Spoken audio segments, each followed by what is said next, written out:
அருட்பெருஞ்சோதி அருட்பெருஞ்சோதி தனிப்பெரும் கருணை அருட்பெருஞ்சோதி. எல்லா உயிர்களும் இன்புற்று வாழ்க, பல்லல் மலரடி வாழ்க வாழ்க, கொல்லா விரதம் குவளை எல்லாம் ஓங்குக, நல்லோ நினைத்த நலம்பெறுக, நன்றி நினைத்த எல்லோரும் வாழ்க இசைந்து. உலக மக்களே, அறிவார்ந்த அன்பர்களே, ஆண்மநேய ஒருமைப்பாடுடைய அன்பர்களே, வல்லப்பமான கல்லிய திருவெட்பாவில் 3ஆம் திருமுறையில் பதிகம் 13 ஆற்றா காதலின் இரங்கல் என்ற பதிகத்தில் இருக்கின்ற பாடலுடைய விளக்கங்களை பார்த்து கொண்டிருக்கிறோம். ஆற்றா காதலின் இரங்கல் என்பது 11 பாடல்களை கொண்டது. இதுவரை 4 பாடலுடைய விளக்கங்களை பார்த்திருக்கிறோம். இன்று 5வது பாடலுடைய விளக்கத்தை பார்க்க போகிறோம். இந்த விளக்கத்தை பார்ப்பதற்கு முன்னாலே இதுவரையில் நாம் பார்த்த பாடல்களுடைய விளக்கங்களின் சுருக்கம். 3ஆம் திருமுறையிலே இதுவரைக்கும் நாம் பார்த்த 12 பதிகங்களுடைய பாடலுடைய சுருக்கம், முன்னுரை. அது சொன்னால்தான் இந்த பாடலுடைய விளக்கம் உங்களுக்கு புரியும். எப்படியெல்லாம் நமது பிள்ளை பெருமானவர்கள் திருவொற்றியூரிலே இருந்தார்கள் என்பதை கூற வேண்டும். வல்லப்பமானவர்கள் இந்த சமயங்களும் மதங்களும் மார்க்கங்களும் சார்ந்திருந்த காலங்களில் அருட்பெருஞ்சோதி ஆண்டவரால் ஒரு தாயின் வழியாக வருவிக்க உற்று 9 ஆண்டுகள் வரையிலும் தான் யார் என்ற தெரியாத நிலையில் இருந்து கொண்டிருந்தார்கள். அதன் பிறகு பிள்ளை பெருமானை அவருடைய தந்தை அருட்பெருஞ்சாண்டவர் ஆட்கொண்ட பிறகு இறைவனால் வருவிக்க உற்றவன் என்ற நிலை மட்டும் தெரிகிறது. அதன் பிறகு எந்த நிலையும் அவருக்கு தெரியாது. மறைப்பு நிலையில் இருந்து கொண்டிருக்கிறார். அவர் இருந்து கொண்டிருக்கிறார் என்பதை விட அருட்பெருஞ்சோதி ஆண்டவர் திருவிளையாடல் செய்து கொண்டிருக்கிறார். தன் மகனுக்கு மறைப்பு நிலையை கொடுத்து சமயங்களிலும் மதங்களிலும் மார்க்கங்களிலும் சொல்லப்பட்ட நெறிகளிலே ஈடுபட செய்து, அதன் பிறகு இதெல்லாம் மக்களுக்கு தேவையில்லை என்ற நிலை காலகட்டங்கள் வரும்போது, மகனே, இனிமேல் சமயங்களும் மதங்களும் மார்க்கங்களும் மக்களுக்கு தேவையில்லை, மக்களுக்கு தேவையான சன்மார்க்கம், சுத்த சன்மார்க்கம் உன்னிடம் கொடுத்து உலக மக்களுக்கு தெரியப்படுத்தி அதில் ஈடுபட செய்து மக்கள், உலக மக்கள் இன்பமாகவும் சமரசமாகவும் வாழ வேண்டும் என்பதற்காகவே உன்னை நான் வருவிக்க செய்தேன் என்று கூறி சுத்த சன்மார்க்கத்தை கொடுத்த பிறகு அவருடைய நிலைகள் மாறுகிறது. அப்போ சமயங்களிலும் மதங்களிலும் மார்க்கங்களிலும் இருக்கும்போது மத தலைவர்களும் சமய தலைவர்களும் மார்க்கங்களுடைய தலைவர்களும் இந்த பிரபஞ்சம் தோன்றிய காலத்திலிருந்தே எப்படியெல்லாம் இறைவனை உருவகப்படுத்தினார்கள் என்பதையும் பிள்ளை பெருமானவர்கள் இங்கே ஒவ்வொரு பாடலிலும் ஒவ்வொரு விதமாக தியாகராஜ பெருமானை உருவகப்படுத்துவார். அதை நம்ம ஒவ்வொரு பாடலையும் பார்த்து கொண்டிருக்கிறோம். இந்த காலகட்டங்களெல்லாம் நெருங்கி வரும்போது திருவொற்றியூரில் இருக்கின்ற இறைவனை பிள்ளை பெருமானவர்கள் பார்ப்பதற்காக திருவொற்றியூர் செல்லும்போது தெருவிலை நின்று கொண்டிருக்கும் போது, அதாவது திருவிழா வீதி வரும்போது இறைவனை பார்க்கலாம் என்று இவர் தெருவிலை நின்று கொண்டிருக்கும் போது தியாகராஜ பெருமான் இவரை திரும்பி பார்க்காமல் ஓடுகிறார் தெருவழியாக. இவரும் பின்னாலே ஓடியும் ஓட்டத்தை பிடிக்க முடியவில்லை.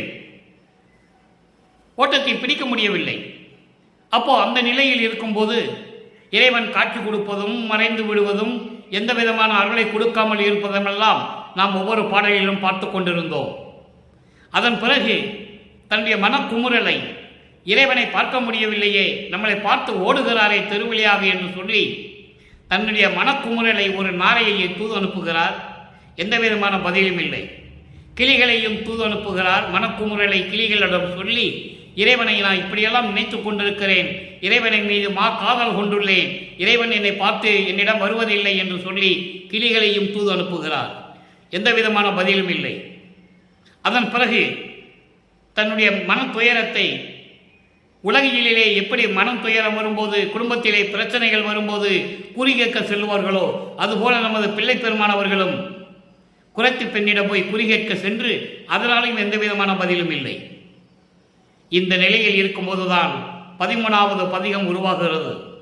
13வது பதிகத்திலே, இன்று நாம் பார்க்கின்ற பதிகத்திலே இதுவரையில் 4 பாடலுடைய விளக்கங்களை பார்த்திருக்கிறோம்.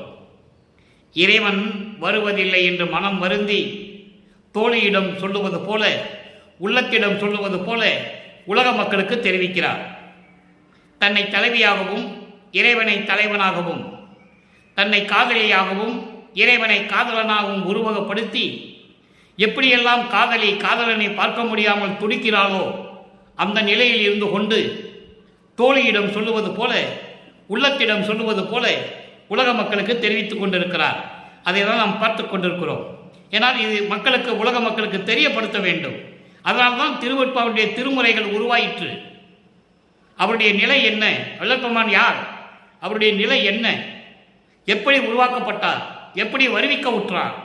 எப்படி இறைவனானார் என்ற நிலைகளை உலக மக்களுக்கு தெரியப்படுத்த வேண்டும் என்பதற்காகத்தான் 1ஆம் திருமுறையிலிருந்து 6ஆம் திருமுறை வரைக்கும் 5983 பாடல்களை நமக்கு அருளியிருக்கிறார்கள். அதை நீங்கள் நல்லா புரிஞ்சுக்கணும். ஒவ்வொரு நிலைகள் வரும்போது நிலைகள் மாறுகிறது. ஒவ்வொரு 8 ஆண்டிற்கும் இறைவன் தன் மகனை ஆட்கொண்டு எப்படியெல்லாம் அருளை கொடுக்கிறார் என்பதை திருவுட்பாவிலே நாம் பார்த்து கொண்டிருக்கிறோம். இப்போ இந்த பாடலை பார்க்குறோம். 5ஆவது பாடலை நல்லா கவனிங்க. இந்த பாடலை பார்த்த பிறகு சமரச சுத்த சன்மார்க்கத்தை பெற்ற பிறகு அவருடைய நிலையை சொல்ல வேண்டும். ஏன்னால் அதுக்காகவே வருவிக்க உற்றவர். இறைவனுடைய திருவிளையாடல் நடந்து கொண்டிருக்கிறது என்பதை நீங்கள் புரிந்து கொள்ள வேண்டும். 5வது பாடல் பாருங்க. துதிசை அடியார் தம் பசிக்கு சோறும் இறப்பார். நல்லா கவனிக்கணும். ஒவ்வொரு வரிக்கும் அவ்வளவு விளக்கங்கள் இருக்கின்றன. துதிசை அடியார் தம் பசிக்கு சோறும் இறப்பார். துய்யர் ஒரு நதிசை சடையார் திருவுற்றி நன்னும் எனது நாயகனார். மதிசை துயரும் மதன் வலியும். பாடல் கேட்கிறது கொஞ்சம் கடினமாக இருக்கும், ஆனால் பொருள் மிகவும் எளிமையானது. மதிசை துயரும் மதன் வலியும் மாற்ற இன்னும் வந்தீழலே. இன்னும் வரல. வள்ளற்பெருமான் நமது பிள்ளை பெருமான் அவர்கள் வருவிக்க ஒற்று 24 ஆண்டுகள் வரையிலும் இறைவன் திருவிளையாடல் செய்து கொண்டிருக்கிறார். இவருக்கு மறைப்பு நிலையை கொடுத்து கொண்டு ஓடி ஒளிந்து கொண்டிருக்கிறார் என்பதை இங்கே நான் குறிப்பிட கடமைப்பட்டிருக்கிறேன். ஏன்னா அப்படி நிலையில் இருக்கிறார் வள்ளற்பெருமான் அவர்கள். அப்போ மதிசை துயரும் மதன் வலியும் மாற்ற இன்னும் வந்திலரே. சதி செய்தனரோ? யாரு சதி செய்தார்கள்? விளக்கம் சொல்லணும்ல.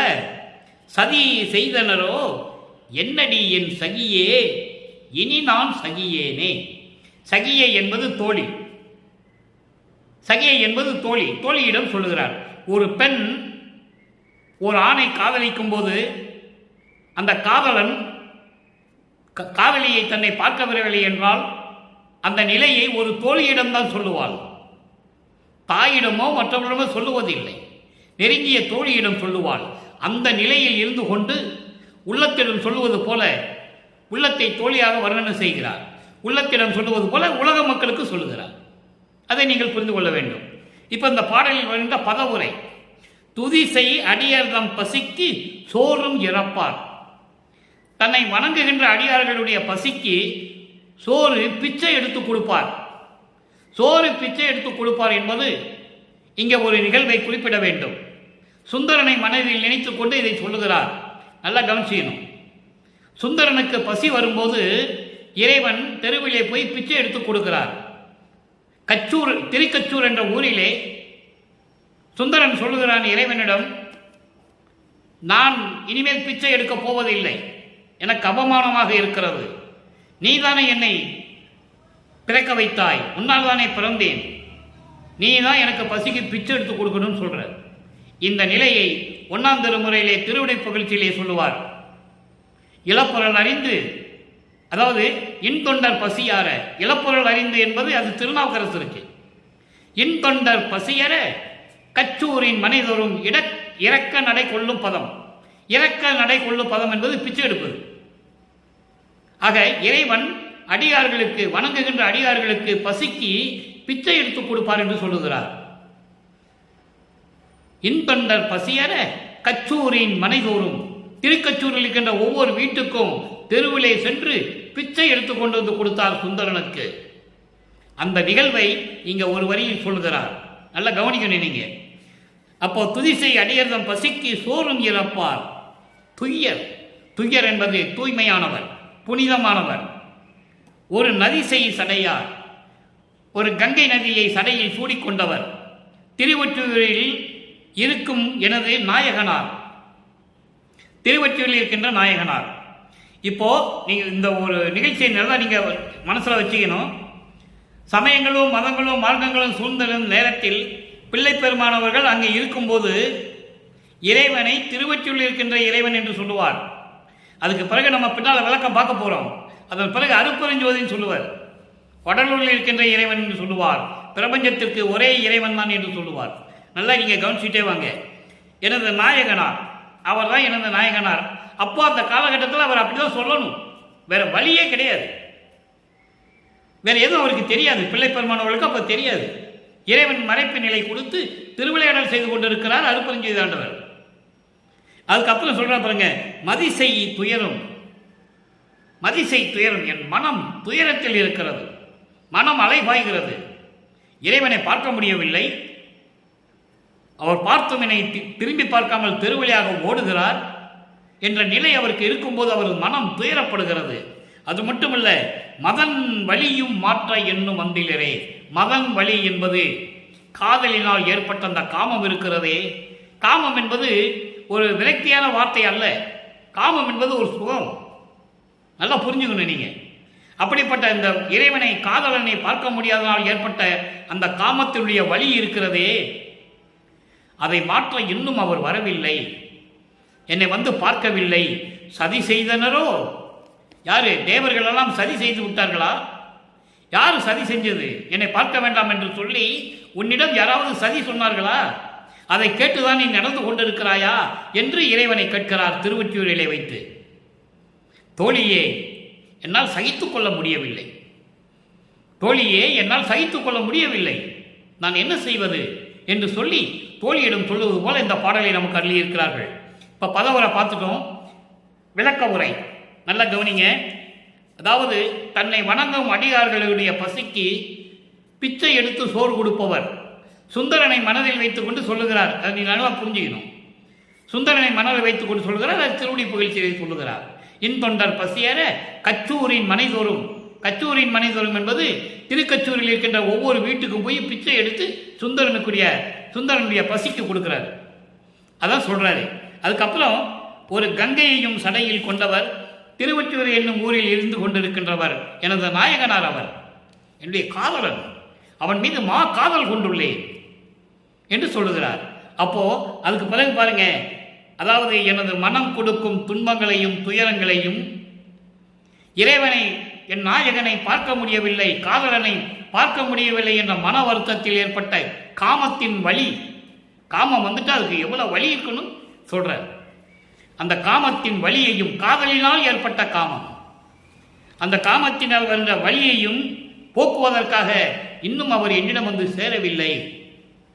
யாராவது சதி செய்து விட்டார்களோ என்று எனக்கு தெரியவில்லை. தேவர்கள் யாராவது சொல்லி சதி செய்து கொண்டிருக்கிறார்களா என்று கூட எனக்கு தெரியவில்லை. என் தோழியே, இனிமேல் என்னால் பொறுத்து கொள்ள முடியாது, நான் துன்பப்பட்டுக் கொண்டிருக்கிறேன் என்று சொல்லி இந்த பாடலை நமக்கு அருளியிருக்கிறார்கள். தோழியிடம் சொல்லுவது போல, உள்ளத்திடம் சொல்லுவது போல உலக மக்களுக்கு தெரிவிக்கிறார். உலக மக்களுக்கு தெரிவிப்பது என்னவென்றால், இந்த பாடலுடைய மைய கருத்து, உலக மக்களே, நான் இறைவனை பார்ப்பதற்காக திருவொற்றியூரிலே சென்று கொண்டிருந்த போது அவர் என்னை திரும்பி பார்க்காமல் ஓடுகிறார் தெருவழியாக. நாரையும் கிளிகளையும் தூதி அனுப்பி பார்த்தேன், எந்த விதமான பலனும் இல்லை. நான் இறைவன் மீது காதல் கொண்டுள்ளேன். அளவற்ற பற்று, அளவற்ற ஆசை, அளவற்ற இன்பத்தை எப்படியாவது இறைவனிடம் பெற வேண்டும் என்ற நிலையில் நான் இருந்து கொண்டிருந்தேன். ஆனால் எந்த விதமான பலனும் இல்லை.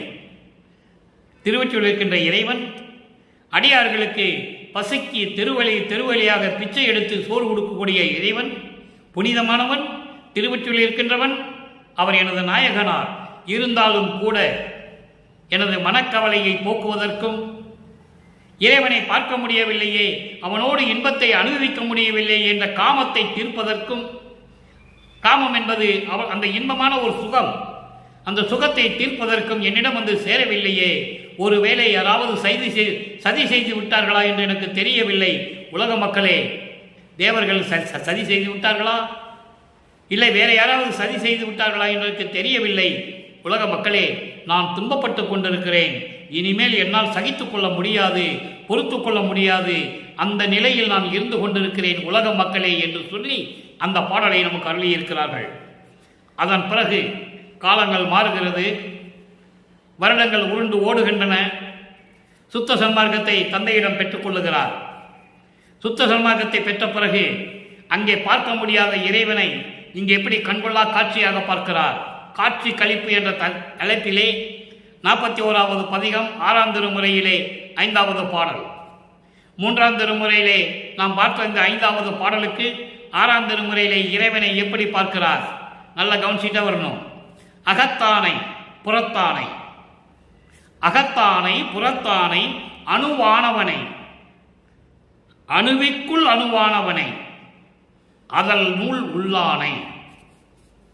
இப்போ அகத்தானை புறத்தானை என்பது இங்கே அகத்தானை என்பது ஆன்மாவிடத்தும், புறத்தானை என்பது உயிர்களிடத்தும், ஆன்மாவிடத்தும் உயிர்களிடத்தும் இருக்கின்ற இறைவனை, மனம் முதலிய கரணங்களிடத்தும் இருக்கின்ற இறைவனை, அதான் புறம் சொல்வார். புறத்தை அந்த கரணங்கள் என்று சொல்லுவார், அந்த கரணங்கள் என்று சொல்லுவார். மனம், சித்தம், புத்தி, அகங்காரம் ஆக ஆன்மாவிடத்தும் உயிர்களிடத்தும் அந்த கரணங்களிடத்தும் மனம், சித்தம், புத்தி, அகங்காரம் போன்ற இந்த அந்த கரணங்களிடத்தும் இருக்கின்ற இறைவனை, அதோடு மட்டும் இல்ல அணுவானவனை. அதாவது அணுவானவன் என்பது அணு ஒரு சிறு கண்ணுக்கு தெரியாது, அப்படி அருவமாய் இருக்கின்ற இறைவனை, அணுவானவனை, அணுவுக்குள் அணுவானவனை. அதான் ஜோதியில் ஜோதி என்று சொல்லுவார். நல்லா புரிஞ்சுக்கணும் நீங்க. ஜோதியே ஜோதி தான், அது உள்ள ஜோதின்னு சொல்லுவார். அதே போன்று அணுவுக்குள் அணுவானவனை, அதுக்கு உள்ளானானை. யாரும் பார்க்க முடியாத, அணுவே பார்க்க முடியாது, அந்த அணுக்குள் அணுவாய் இருக்கின்றதை எப்படி பார்க்க முடியும்? அந்த நிலையில் இருக்கின்ற இறைவனை, அருட்பெரும் ஜோதியை, மகத்தானை. மகத்தானை என்பது அற்புதமான அதிசயமான இறைவனை. காரணம், ஆதியும் அந்தமில்லா இருக்கின்ற இறைவன் அருட்பெருஞ்சோதி. தானே தனக்கு தந்தையானவன் என்று சொல்லுவார். தாயில் வயிற்றில் முளைக்காத இறைவன் என்று சொல்லுவார். அதான் மகத்தானை, அதிசயமான இறைவனை, அற்புதமான இறைவனை, பல அற்புதங்களை நடத்தக்கூடிய இறைவனை, அருட்பெருஞ்சோதியை மகத்தினும் ஓர் மகத்தானை, மகத்தினும் ஓர் மகத்தானை. அப்படி அற்புதமான இறைவன் கூட இருந்தாலும் கூட அதுலேயும் அற்புதமான இறைவன், இறைவனை போற்றி புகழ்கிறார். அப்படிப்பட்ட அருட்பெருஞ்சோதியை மாமகத்தாய் இருந்தானே. மாமகத்தாய் என்பது தேவர்களுக்கெல்லாம் தலைவனாகவும் எல்லா தேவர்களுக்கும் இறைவனாகவும் இருக்கின்ற இறைவனை, அருட்பெருஞ்சோதியை பயங்கா நின்ற சகத்தானை. பயங்க ஆண் நின்ற சகத்தானை. ஆண் நின்ற என்பது ஒப்பற்ற நிலையில் விளங்கிக் கொண்டிருக்கின்ற, எல்லா உலகங்களையும் படைத்து காத்து கொண்டிருக்கின்ற இறைவனை. சகம் என்பது உலகங்கள். அப்படிப்பட்ட இறைவனை, அண்டமெல்லாம் தானானானை, எல்லா அண்டங்களையும் தன்னுள் அடக்கிக் கொண்டவனை, எல்லா அண்டங்களையும் தன்னுள் அடக்கிக் கொண்டவனை, தனி அருளாம் பெருங்கருணை தயானானை. தனி பெருங்கருணை, பெருங்கடல். அப்படிப்பட்ட தயாநிதி கொண்ட உள்ளம் இறைவனை, இகத்தானை பரத்தானை. இகத்தானை பரத்தானை. இகத்தானை என்பது இந்த மண்ணுலகமும் விண்ணுலகமும் சேர்ந்து ஆண்டு கொண்டிருக்கின்ற இறைவன் எங்கே இருக்கிறாருன்னு சொல்றாரு. அங்கே இறைவன் திருவொற்றியூரில் இருக்கின்ற சொல்லுவாரே, இங்கே எங்கே இருக்குன்னு சொல்றாரு? பொதுவில் ஆடும் எம்மானை. பொதுவில் ஆடும் எம்மானை. வடலூரில் சத்தியஞான சபையில் அருளாட்சி செய்து கொண்டு, அருள் நடனம் செய்து கொண்டு இந்த பிரபஞ்சத்தை இயக்கிக் கொண்டிருக்கின்ற எம்மானை, எனது தலைவனை, சுத்த சன்மார்க்கத்தினுடைய தலைவன், எனது தந்தையை, எனது தாயை, எனது குருவை நான் கண்டு கழித்திருக்கின்றேனே. எவ்வளவு அற்புதமாக சொன்னார்ன்னு நீங்கள் கவனிக்கணும். அங்கே ஒன்றுமே இல்லை. 1ஆம் திருமுறையிலிருந்து 3ஆம் திருமுறை வரைக்கும் ஒரு நிகழ்வு அங்கே நடக்காது. அவ்வளவு மன துயரத்தில் இருப்பார் நமது பிள்ளை பெருமான் அவர்கள். வருவிக்க ஒற்று 24 வருடம் அந்த நிலை தான் நீடிக்கிறது. 4ஆம் திருமுறை உருவாகிறது, அதன் பிறகு 6ஆம் திருமுறை உருவாகிறது. 5ஆம் திருமுறை விட்டுருங்க. அது 5ஆம் திருமுறை என்பது அங்கே திருச்சிற்றம்பலம் சொல்லவே மாட்டார். அது நிறைய விளக்கம் இருக்கு. அதுக்குள்ள நம்ம போக வேண்டாம், அப்புறம் பேசிக்கலாம். அதை தத்துவத்தினுடைய தலைவர்களை பற்றி பாடியது பூரா 5ஆம் திருமுறை. அதனால் அதுக்குள்ள நம்ம போக வேண்டாம். அதனுடைய விளக்கம் இன்னொரு நாளைக்கு நம்ம தெளிவாக பேசிக்கலாம். இப்போ சொல்லிட்டாரா, எம்மானை கண்டு கழித்திருக்கின்ற இறைவனை பார்த்தாச்சு, இறைவன் எப்படிப்பட்ட இறைவன் சொல்லியாச்சு. ஓகேவா? இப்போ அடுத்த பதிகம் அடைக்கலம் புகுதல். அடைக்கலம் புகுதல் என்பது சரணடைதல். ஏன் படிப்படியாக கொண்டு வர்றாருன்னா, இவர் இறைவன் ஆகணும். இறைவன் ஆகிறதுக்கு அவர் ட்ரைனிங் கொடுத்துட்டு இருக்காரு, அவங்க அப்பா பயிற்சி கொடுத்துட்டு இருக்காரு. நல்லா புரிஞ்சுக்கணும். நீங்கள் பயிற்சி கொடுக்கும்போது இவர் இறைவனிடம் சரணடையணும். அதுக்கப்புறம் உடல் பொருள் ஆவியை கொடுக்கணும். தனக்குன்னு எந்த சுதந்திரம் இருக்கக்கூடாது. அந்த நிலையை தான் இப்போ நம்ம பார்த்துட்டு இருக்கோம். இப்போ அடைக்கலம் புகுதல், சரணடைகிறது எப்படின்னு சொல்றாரு 5வது பாடல்.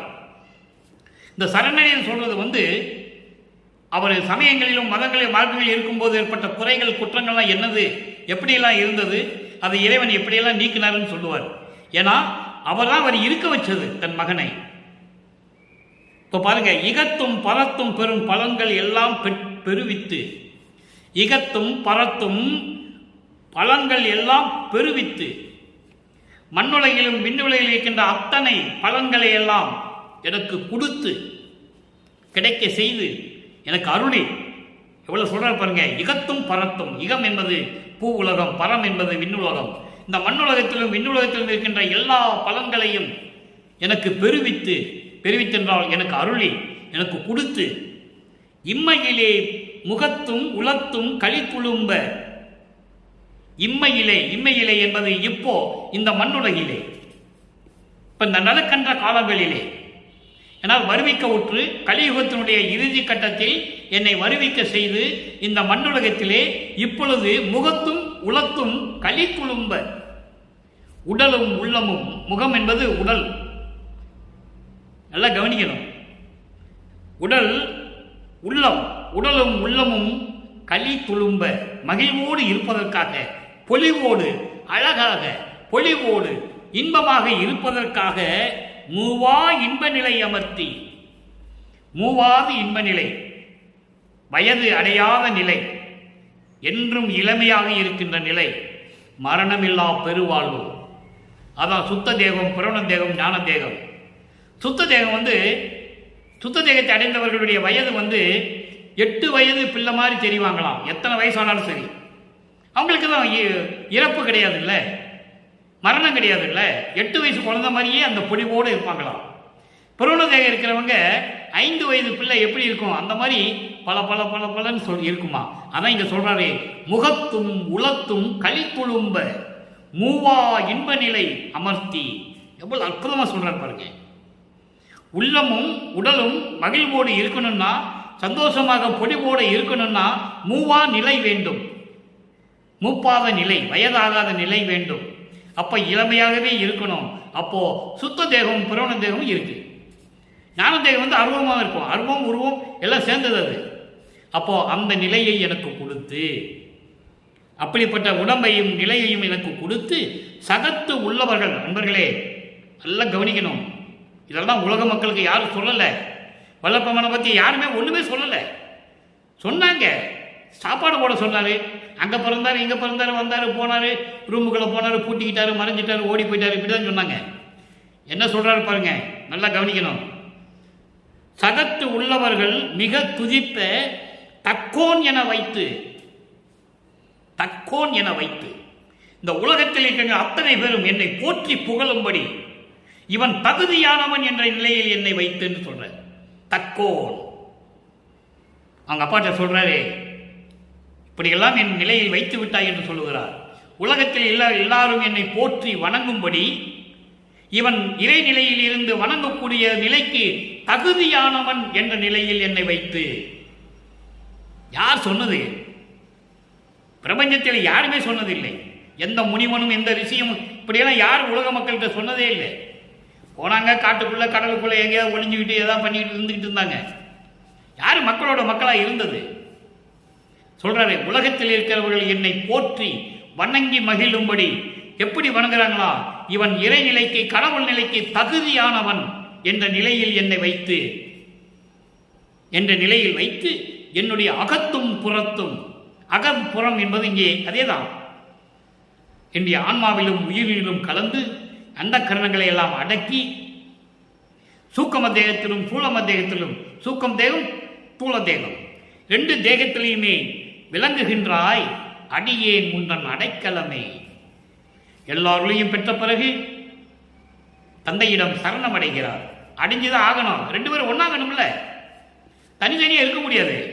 ஒரு முருகனை மாதிரியோ பிள்ளையார் மாதிரியோ ஒரு தத்துவத்தின் தலைவர்கள் மாதிரியோ தனித்தனியாக இருக்க முடியாது.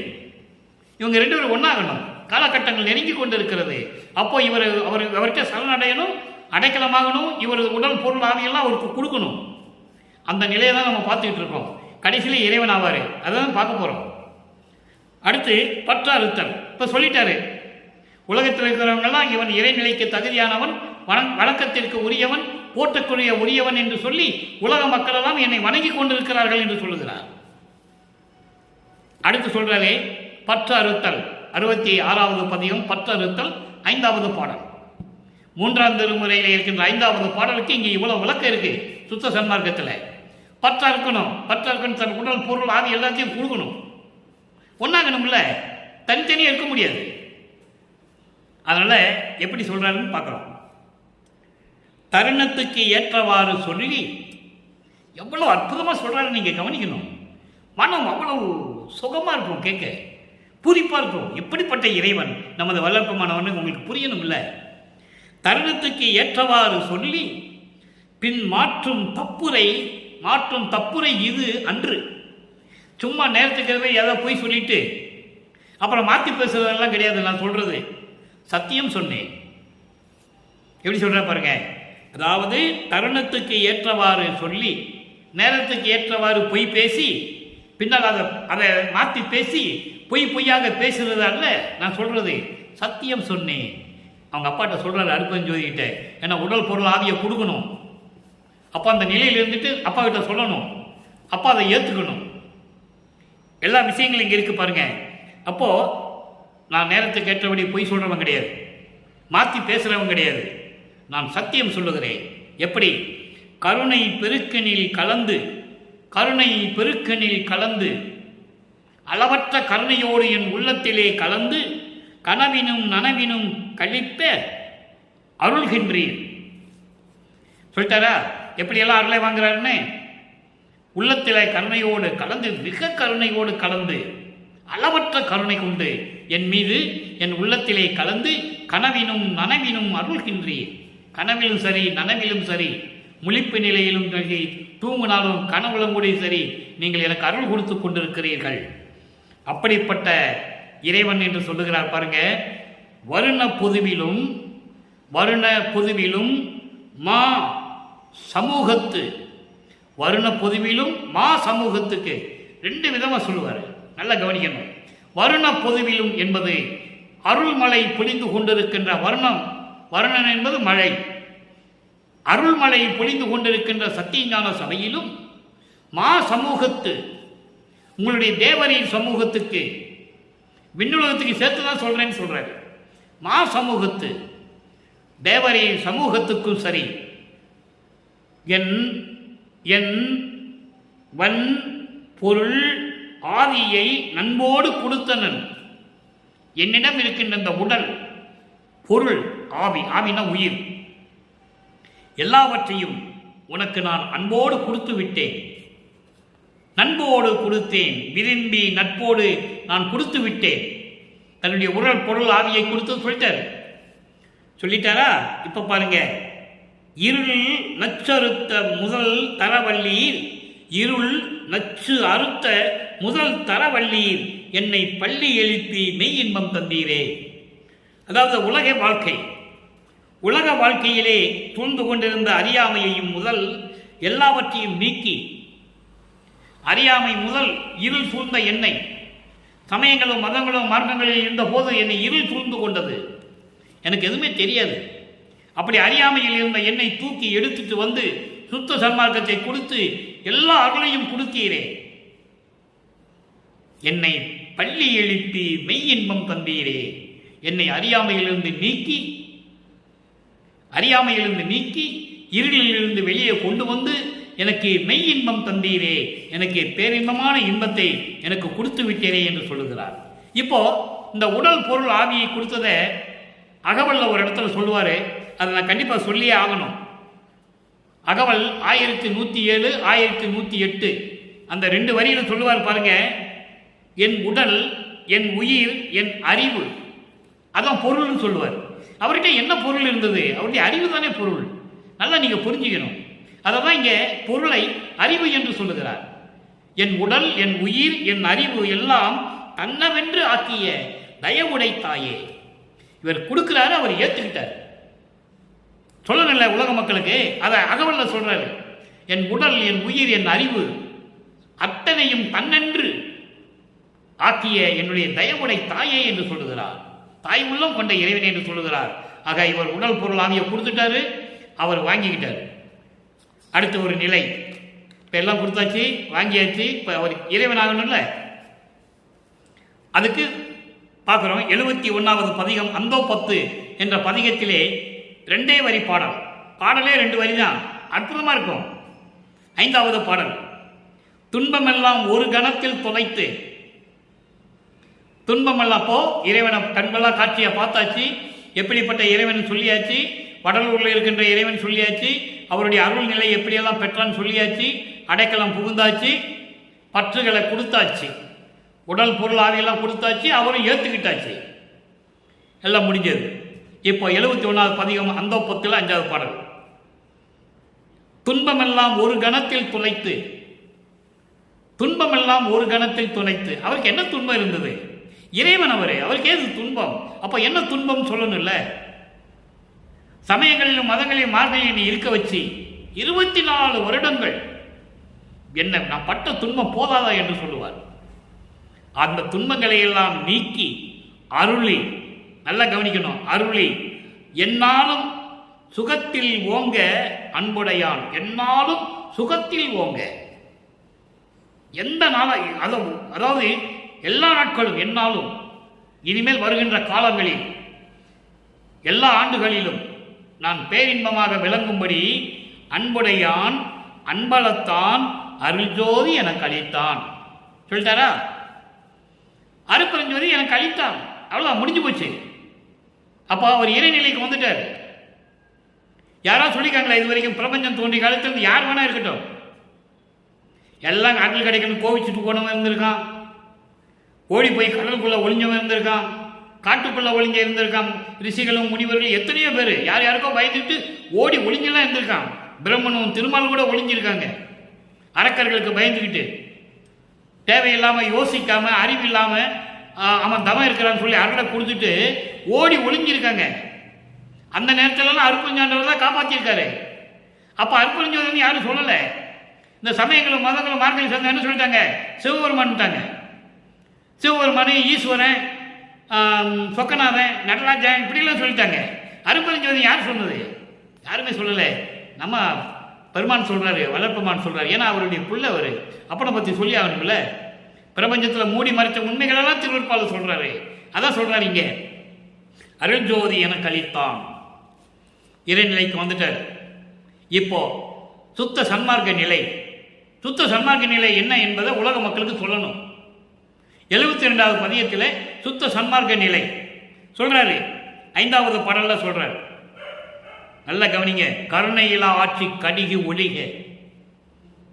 இந்த ஒரு வரிக்கு எவ்வளவு விளக்கம் இருக்கின்றதை நம்ம பார்க்க போறோம். கருணையிலா ஆட்சி கடிகி ஒளிக. வரி வரியா சொல்றேன், அப்பதான் உங்களுக்கு புரியும். 4 வரி தான், ஒவ்வொரு வரியா சொல்றேன். கருணையிலா ஆட்சி கடிகி ஒளிக.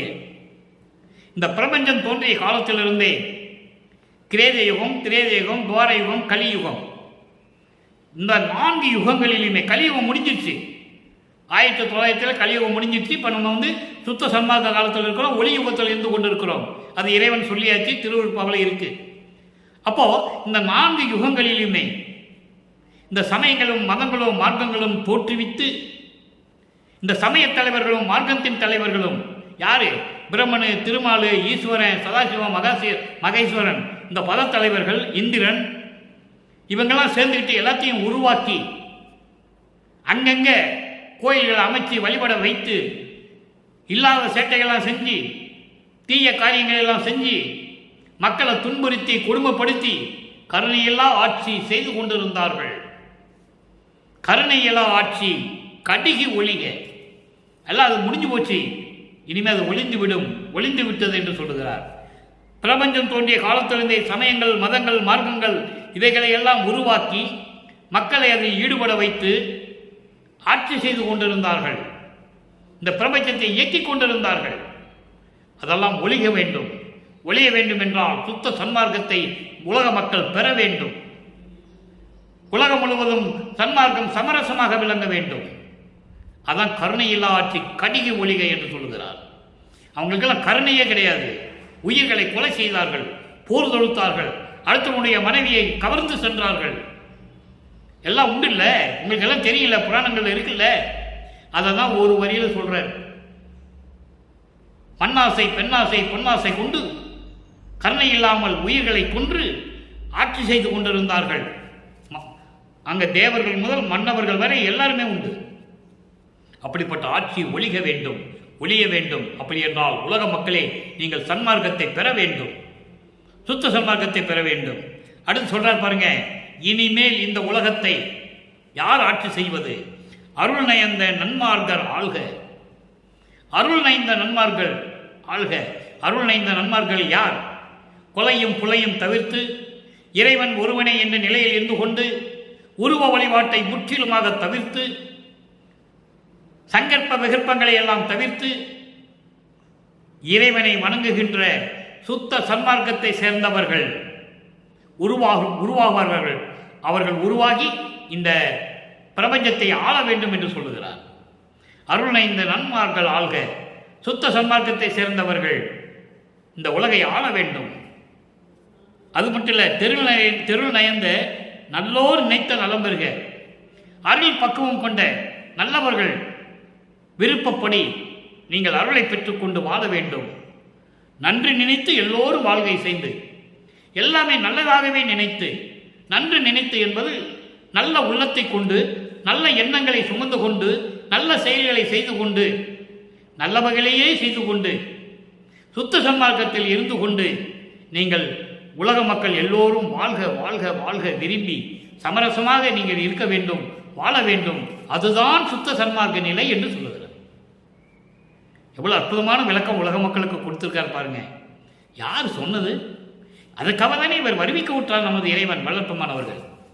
சரி, இப்போ எல்லாம் முடிஞ்சு போச்சு, எல்லாம் உடல் பொருள் ஆவியெல்லாம் கொடுத்தாச்சு, இறைவன் ஏற்றுக்கிட்டாச்சு, உலகத்திலேயே சன்மார்க்க நிலை எப்படிலாம் இருக்கணும்னு சொல்லியாச்சு. இப்போ அப்பா கிட்ட சொல்கிறாரு, பிள்ளை சொல்கிறாரு, மகன் வல்லப்பமான அருப்பஞ்சாட்ட சொல்கிறாரு, இப்படியெல்லாம் எனக்கு கொடுத்துட்ட, நான் என்ன உனக்கு கைமாறு செய்ய போகிறேன்? அது என் மனசில் இருந்துக்கிட்டே இருக்கு, நீ சொல்ல அப்படின்னு சொல்கிற. அதுக்கு அப்பா எப்படி பதில் சொல்கிறாருன்னு நீங்கள் புரிஞ்சுக்கணும். அதுவும் இருக்குது, எல்லாமே இருக்குங்க. அதாவது மகன் தந்தையிடம் சொல்லுவதும் தந்தை மகனிடம் சொல்லுவதும் எப்படியெல்லாம் திருவருட்பால் இருக்கின்றதை இப்போ நம்ம ஒரு குறிய சின்ன விளக்கமாக பார்க்க போகிறோம். முதல்ல கைமாறியின்மை பாடலுடைய விளக்கம். 87வது பதிகம் கைமாறின்மை 5வது பாடல். எப்படியெல்லாம் இறைவனை தந்தையிடம் இந்த அருளை பெற்றுக்கொண்டார், அதுக்கு நான் என்ன கைமாறு செய்ய போகிறேன் அப்படின்னு சொல்கிறேன். இறைவன்கிட்ட கேட்குறார். நியாயம் தானே? தந்தை மகனுக்கு செய்கிறாரு, மகன் தந்தையிடம் கேட்கிறார், நீ எனக்கு எல்லாம் பண்ணிட்ட, உனக்கு நான் என்ன கைமாறு செய்ய போகிறேன்னு தெரியலன்னு சொல்லும்போது தந்தை என்ன சொல்கிறார் என்பதையும் பார்க்க போகிறோம். தோலை கருதி தினந்தோறும் சுழன்று சுழன்று மயங்கும் அந்த வேலைக்கு இசைந்த மனத்தை முற்றும் அடக்கி ஞான மெய்நெறியில் கோலை தொலைத்து கண்விளங்க கொடுத்து மேலும் வேகா காலை கொடுத்தாய் நின்றனக்கு கைமாறு ஏது கொடுப்பேனே. உலக மக்களிடம் சொல்றாரு, தந்தையிடம் சொல்லுவது போல உலக மக்களுக்கு தெரிவிக்கிறார். தன்னுடைய நிலை தெரிய வேண்டும் உலக மக்களுக்கு. என்னைக்காவது ஒரு நாள் இவங்க யார் நம்மளை பற்றி சொல்ல போகிறதுன்னு அவருக்கு தெரியும். கூட இருந்தவங்களும் சரி, சுற்றி இருந்தவங்களும் சரி, எல்லாமே பொய் தான் சொல்லுவாங்கன்னு அவருக்கு தெரியும். இறைவனுக்கு தெரியும்ல. அப்போ உலக மக்கள் என்றால் ஒரு நாள் இந்த திருவருட்பா படித்து உண்மையை தெரிஞ்சுக்குவாங்கல்ல, 4 பேர்கிட்ட சொல்லுவாங்கல்ல. இப்போ நான் சொன்ன மாதிரி 4 பேர்கிட்ட சொல்லுவாங்கல்ல. அப்போ உண்மை தெரியுமில்ல உலக மக்களுக்கு. அந்த நோக்கத்தில் கொடுத்தது தான் கைமாறியின்மை என்ற பதிகத்தில் இருக்கின்ற 10-11 பாடல்களும். நல்லா கவனிக்கணும். 5வது பாடல், தோலை கருதி இந்த உடம்பை நினைச்சு, இந்த பாலா போன இந்த உடம்பை நினைச்சு தினந்தோறும் சுழன்று சுத்தி திரிஞ்சு மயங்கும் அந்த வேலைக்கு இசைந்த மனதை அடக்க முடியாமல் மாயைகளையும் மயக்கங்களையும் சுமந்து கொண்டு எல்லா ஆசைகளையும் பற்றுக்கொண்டு சமயங்களிலும் மதங்களிலும் மார்க்கங்களிலும் ஈடுபட்டு கொண்டு இந்த உடம்பை வச்சுக்கிட்டு சுற்றி திரிஞ்சு என்னத்தை கண்ட ஒன்று இல்லை, அடக்கி இவற்றையெல்லாம் அடக்கி தந்தை அடக்குகிறார் என்று சொல்லுகிறார். சுற்றித் திரிந்த என்னை, இந்த மனம் குரங்கு என்று சொல்லுவார். குரங்கு போல தாவி தாவி சொல்லும் என்று சொல்லுவார். அப்படிப்பட்ட இந்த மனமை அடக்கி ஞான மெய்நெறி என்பது சமரச சுத்த சன்மார்க்க நெறி. அந்த நெறியிலே கோலை தொலைத்து என்பது சமயங்களில் இருந்தபோது, சமயங்களும் மதங்களும் மார்க்கங்களில் இருந்தபோது ஏற்பட்ட அந்த துன்பங்களையும் துயரங்களையும் எல்லாம் நீக்கி கண் விளங்க, எனக்கு அறிவு கண் விளங்கும்படி எனக்கு விளக்கம் கொடுத்து, மேலும் வேகாக்காலை கொடுத்தாய். வேகாக்கால் என்பது பிரவண தேகம். பிரவண தேகத்தையும் எனக்கு கொடுத்தாய். பிரவண தேகம் எப்படி இருக்கும்? தோன்றும், பிடிக்க முடியாது. சுத்த தேகம் தோன்றும், நிழல் படாது. பிரவண தேகம் தோன்றும், போய் பிடிக்க முடியாது, கட்டையெல்லாம் பிடிக்க முடியாது. அதனால இவர் யாருக்கு தெரியக்கூடாதுக்காக விலகி இருந்தவர் இறைவன். தான் இறைவனும் வெளியே சொல்ல முடியாது. ஏற்கனவே அங்கே பிரபஞ்சத்தில் ஒப்பந்தம் ஆகிட்டு வந்தவர், யார்ட்டையும் சொல்லக்கூடாதுன்னு சொல்லிட்டார் அருட்பெருஞ்சோதி. நீ புலவத்துக்கு போய் ஒரு தாய் வயிற்றில் மகனாக பிறப்ப, அப்போ நீ அங்கே மகனாக பிறக்கும்போது இன்னொரு பெண்ணுக்கு நீ தாய் மாமன் ஆகிடுவ. நீ தாய் மாமன பிறகு அந்த பொண்ணுக்கு சாப விமோசனை நீக்கணும்னா நீ தாலி கட்டணும். இப்படி நிலைகள்லாம் அங்கேயே உருவாயிடுச்சு, பாட்டில் இருக்கு. யாரும் மக்கள்கிட்ட சொல்லலைல்ல, சொன்னால் தானே தெரியும். தனக்கோடி அம்மையாருக்கு சாபத்தை என்னங்கன்னு இவர் தாலி கட்டி தான் ஆகணும். அது ஏற்கனவே பாடலில் சொல்லியிருக்கிறார். அது எப்படி ஒப்பந்தம் நடந்தது? பெரிய கான்ஃபரன்ஸே நடக்குதுங்க. பிரம்மனு, திருமாலூர், ருத்திரன் எல்லாம் உட்காந்துருக்கான். பெரிய கான்ஃபரன்ஸே இங்கே நடக்குது. ஒரு பக்கம் லட்சுமி, சரஸ்வதி எல்லாம் உட்காந்துருக்காங்க. எல்லாம் அங்கே பூரா கான்ஃபரன்ஸ் நடந்து தானே இங்கே வராரு. எல்லாம் அங்கே இருக்க பாட்டில் இருக்கு, யாரும் மறுக்க முடியாது. அப்போ அப்படிப்பட்ட நிலையில் இருக்கும்போது அந்த துன்பங்களை எல்லாம் நீக்கி என்னை வெளியே கொண்டு வந்து எனக்கு அறிவுகண் திறந்து அறிவுக்கண் கொடுத்து வேகாக்காலையும் கொடுத்து விட்டாய், பிரம தேகத்தையும் கொடுத்தாய். நான் உனக்கு என்ன நின்றனக்கு கைமாறு ஏது கொடுப்பேனே என்று சொல்லுகிறார். என்ன கைமாறு செய்ய போறேன் அப்படின்னு சொல்லுறேன். எவ்வளோ அற்புதமான இருக்கு பாருங்க.